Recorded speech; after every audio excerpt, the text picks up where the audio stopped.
MM5 news, जानिए मुस्बत, सोचिए मुस्बत।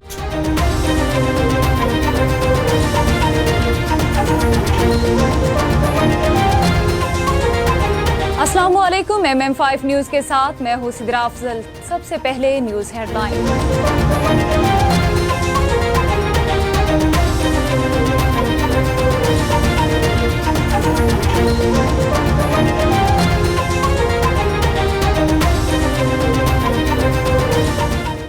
ताहयात नहली आमरून इज़हादिक और अमीन वाली शर्त अपने लिए क्यों न डाली। चीफ जस्टिस काजी फायदा की सरबराही में 7 रुकनी लार्जर बेंच केस की समाअत कर रहा है। लार्जर बेंच में justice Mansoor Ali Shah, justice Yahya Afridi, justice Aminuddin Khan शामिल, जबकि जस्टिस जमाल मंदोखेल, जस्टिस मोहम्मद अली मजहर और जस्टिस मुसरत हलाली भी बेंच का हिस्सा हैं।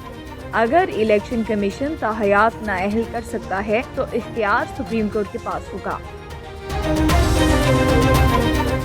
PTI से बल्ले का निशान वापस लेने के खिलाफ दरख्वास्त नाकाबिल समाअत करार। लाहौर हाईकोर्ट में जस्टिस जवाद हसन ने तहरीक इंसाफ की दरख्वास्त पर महफूज फैसला सुना दिया। अदालत ने दरख्वास्त को नाकाबिल समाअत करार देते हुए खारिज कर दिया। ख्याल रहे, गुज़िश्ता रोज लाहौर हाईकोर्ट ने पाकिस्तान तहरीक इंसाफ PTI से बल्ले का निशान वापस लेने के खिलाफ केस का फैसला महफूज किया था।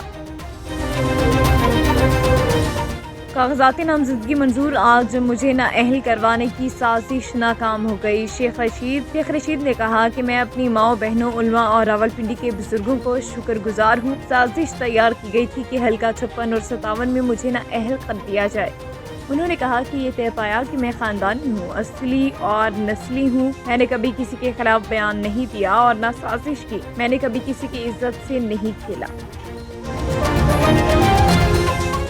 फिरदौस शमीम, एजाजुल हक और राजा मुशावरत के कागजात नामजदगी मंजूर। मुल्क भर में कायम इलेक्शन ट्रिब्यूनल की जानिब से उम्मीदवारान की कागजात नामजदगी मुस्तरद होने के खिलाफ अपीलों पर समाअतें जारी। इलेक्शन ट्रिब्यूनल ने रिटर्निंग अफसर की जानिब से राजा मुशावरत के कागजात नामजदगी पर एतराज़ात मुस्तरद करते हुए इलेक्शन ट्रिब्यूनल ने रिटर्निंग ऑफिसर का फैसला कलअदम करार दे दिया।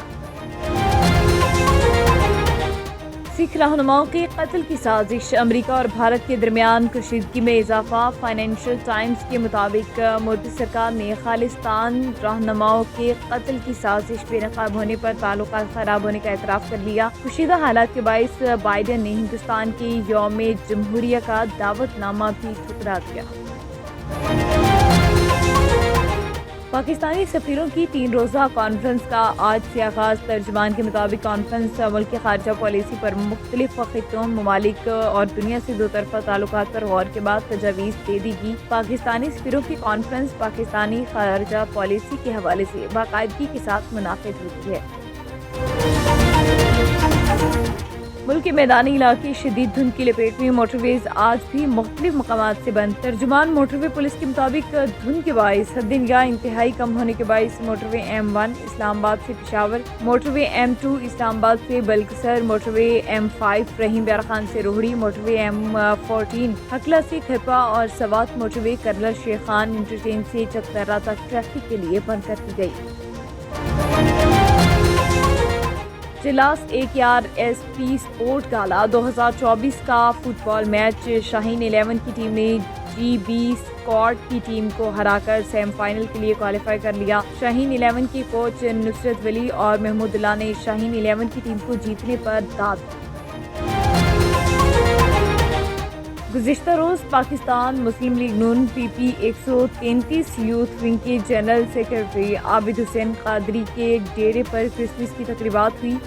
तकरीब के मेहमान खुसूसी अलहाज राना मोहम्मद अरशद ने क्रिसमस का केक काटा। क्रिश्चियन कम्युनिटी की तरफ से PP 133 से मुस्लिम लीग नून के मजबूत उम्मीदवार नायब सदर मुस्लिम लीग नून पंजाब अलहाज राना मोहम्मद अरशद की हिमायत का ऐलान किया गया। बुखारी ग्रुप की रहनुमा उम्मीदवार कौमी असम्बली शहर बानो बुखारी का बंडा इसहाक का दौरा। ज़किया ज़ाहदा की तरफ से मुनाकिदा ख़वातीन वर्कर्स कन्वेंशन से खिताब किया।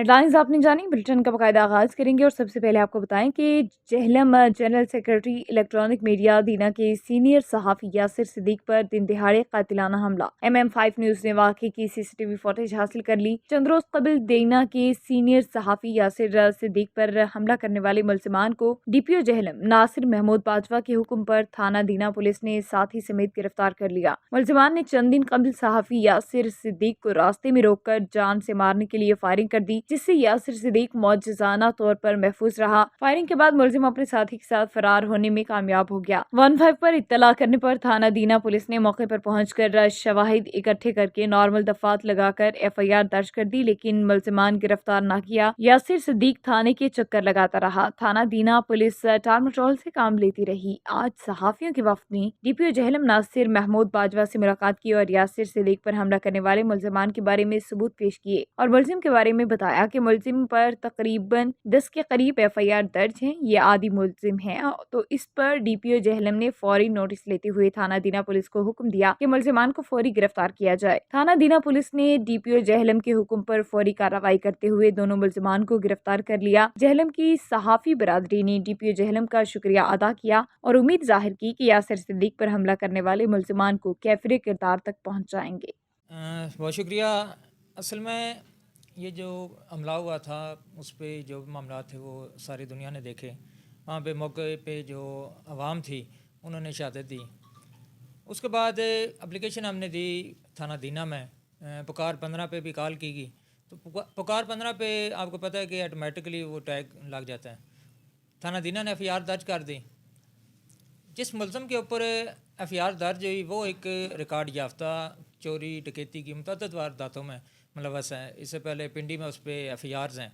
ना सिर्फ उस पर बल्कि उसकी हमशीरा उसने पैसे लेकर जो ज़्यादती का मुकदमा दर्ज करवाया, उसकी कज़न है उसने, इसी तरह मुतअद्दिद जो उसकी फैमिली है उनके ऊपर FIRs हैं।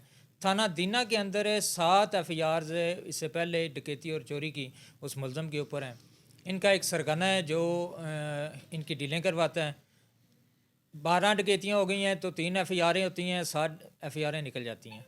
मुतअद्दिद बार पुलिस को बताया गया, आला हुकाम को बताया गया कि ये बंदा इस इलाके के लिए एक दहशत बना हुआ है। ना सिर्फ उसने मुझ पे सीधे फायर किए, जानलेवा हमला किया, बल्कि चंद रोज़ कबल एक खातून है नसरीन नामी, उसके घर में दाखिल हो गया, उसकी बहू को मारा, उनके कपड़े फाड़े। इसके साथ इसकी फैमिली मौजूद थी। वहाँ पे तशद्दुद किया। पुकार 15 पे कॉल हुई, वो भी मुकदमा दर्ज है। फिर उस खातून ने जाके थाने में एप्लीकेशन दी तो उस रंज में इन साहब ने ये लम्हा फिक्रिया है। पुलिस ग्रेड करने के लिए उनके घरों में गई, मुलजमान सामने अंदर बैठे हुए हैं, लेडी कांस्टेबल मौजूद है और पुलिस अंदर दाखिल नहीं हो रही। मौक़िफ़ ये इख्तियार कर रही है हम अंदर दाखिल होंगे, हमारी वर्दियाँ फाड़ देंगी। तो पुलिस अगर ऐसा करेगी तो आम बंदे के साथ क्या हालात है कि वो इतने पावरफुल हैं, उनका इतना डर है पुलिस को कि वो कहती है कि मेरे कपड़े फाड़ देगी या हमें नुकसान पहुँचाएगी। अगर पुलिस मुलजमान से ऐसे डरती रहेगी तो एक आम आदमी का जीना बहुत ही मुहाल हो जाएगा। वो इलाका एक लियारी बन चुका है। वहाँ पे मंशियात देखें तो उसके कई ऐसे आसार सामने नज़र आते हैं। गली मोहल्लों में देखें 10-10 साल के बच्चे इरवन के नशे में हैं, नशे के आदी हैं। वहाँ पे मंशियात फरोशी सरेआम होती है और SHO थाना दीना सत्तू पी के सोया हुआ है। वो सिर्फ इस बात का इंतज़ार कर रहा है कि किसी बंदे की जान चली जाए तो उस वक्त कार्रवाई की जाएगी। ये लम्हा फिक्रिया है। और मैं ये नहीं है कि मैं एंटी पुलिस चलूँगा, लेकिन ऐसे अनासर है जो कि ऐसे मुलजमान की पुश्तबनाई करते हैं। ऐसे मुलजमान को अगर वो रिलीफ देंगे तो इलाके में अमन कायम नहीं रहेगा। पुलिस का काम है हमारा तहफ़्फ़ुज़ करना। हम साफ़ी बरादरी हैं, हमारा काम है कहीं पे भी जो भी जुर्म होगा पर्दे से आईने से पर्दा उठाया जाएगा। जो भी जुर्म करेगा उसको बेनकाब करेगा, ये हमारी ज़िम्मेदारी है। तो ऐसे हथकंडे इस्तेमाल करके अगर कोई इसमें मुलव्वस हैं उन बंदों को ये शाह दे रहा है कि आप ऐसी कोई कार्रवाई करें, इसको थ्रेट करें, हरासा करें, ये साफ़त छोड़ दे, या मुलजमान के ख़िलाफ़ या जो मुजरमान या कोई भी जराइम पेशा बंदा है उसके ख़िलाफ़ ये ना लगाए, तो ये उनकी गलतफ़हमी है। हम घर से निकलते हैं, कफन पहन के निकलते हैं और कलमा पढ़ के निकलते हैं। जो मौत जिस भी अंदाज़ में हमारे नसीब में वो आनी आनी है। ऐसे हथकंडों से मैं बिल्कुल भी नहीं डरूँगा। और मैं शुक्रिया अदा करता हूँ DPO जहलम का, जिन्होंने हमारी रुदात को सुना, फिल फॉर एक्शन करवाया और मुलजमान के लिए को गिरफ़्तार किया। और आंदा भी किसी भी जुर्म के ख़िलाफ़ जो भी हमारा साफ़ी भाई पूरे ज़िला जेहलम है वो आवाज़ उठाएगा। अगर उसके साथ कोई भी ऐसी कार्रवाई हुई तो जिस तरह आज पूरी ज़िला जेहलम की साफ़त हमारे साथ खड़ी थी, हम भी इंशाल्लाह उनके साथ खड़े रहेंगे। वो शुक्रिया जी, बिल्कुल आपने जो बात अभी की है वो ऐसे ही है कि साफ़ियों के हकूक़ की जो है ना, उसके ऊपर कम से कम मेरे ख्याल में पुलिस को तो करनी चाहिए, हिफाजत भी करनी चाहिए, आम शहरियों की भी साथ हक बनता है। लेकिन ये काबिल अफसोस अमल था कि 2-3 दिन तक जो है वो पुलिस ने कोई कार्रवाई नहीं की। मुलजमान का भी पता था, फिर उनको इतना मौका मिल गया कि उन्होंने कुछ अबूरी ज़मानतें वगैरह भी करवा ली हैं, सारा कुछ है। लेकिन आज मैं बिलखसूस शुक्रिया अदा करता हूँ DPO जेहलम साहब का, जिन्होंने खुसूसी नोटिस लेते हुए, ठीक है, अभी हमने सुना है कि मुलजमान को गिरफ़्तार कर लिया गया है, और शुक्रिया अदा करते हैं DPO साहब का। इसके साथ साथ अपनी जेहलम की सहाफ़ी बरादरी का भी शुक्रिया अदा करते हैं, जिन्होंने जो है वो अपने सहाफ़ी भाई का साथ दिया। और ये सब के साथ हो सकता है, ये वक्त सब के साथ आता है। मैं समझता हूँ कि इसमें यकजान होकर चलना चाहिए। अभी इस मसले में वकला बरादरी भी हमारे साथ मौजूद थी, उनका भी शुक्रिया अदा करते हैं। जेहलम के जो वकील हैं उनका भी शुक्रिया अदा करते हैं। सब आए भी और सब ने यकीन दहानी भी कराई है साथ चलने की। इसके अलावा अपने सीनियर जर्नलिस्ट हैं, सहाफ़ी दोस्त हैं, जितने अपने इलेक्ट्रॉनिक मीडिया ग्रुप हमारे दीना से है या जेहलम से, जितने हमारे इलेक्ट्रॉनिक मीडिया के सीनियर साथी हमारे, उन समेत सब ने तकरीबन, कोई बंदा जो नहीं, सब ने तकरीबन साथ दिया और सब का शुक्रिया अदा करते हैं। और ये एक फितरी अमल होता है। इसमें मैं आपको ये भी बताता चलूँ कि ये हम लोग जो ये काम कर रहे हैं जान जोखिम में डाल के, ये अवाम के लिए कर रहे हैं, कोई अपने लिए तो कर नहीं रहा। जी, सबसे पहले तो मैं माजरत से ये बात करूँगा कि सहाफ़ी बरादरी जो है 3 दिन से मजम्मत कर रही है। मुसलसल ग्रुपों में, सोशल मीडिया पे ये पोस्टें चल रही हैं कि यासर सदीक एंकर पे कातलाना हमला हुआ। कातलाना हमला में वो शुक्र अल्हम्दुलिल्लाह बच गया है। सहाफ़ियों का कसूर इतना होता है कि वो सच लिखते हैं, सच बोलते हैं। जैसे कि SHO दीना साहब ने 3 दिन इसको डिले किया, सिर्फ इस वजह से कि कहीं ना कहीं कोई वजह होगी। हमारा काम है सच बोलना।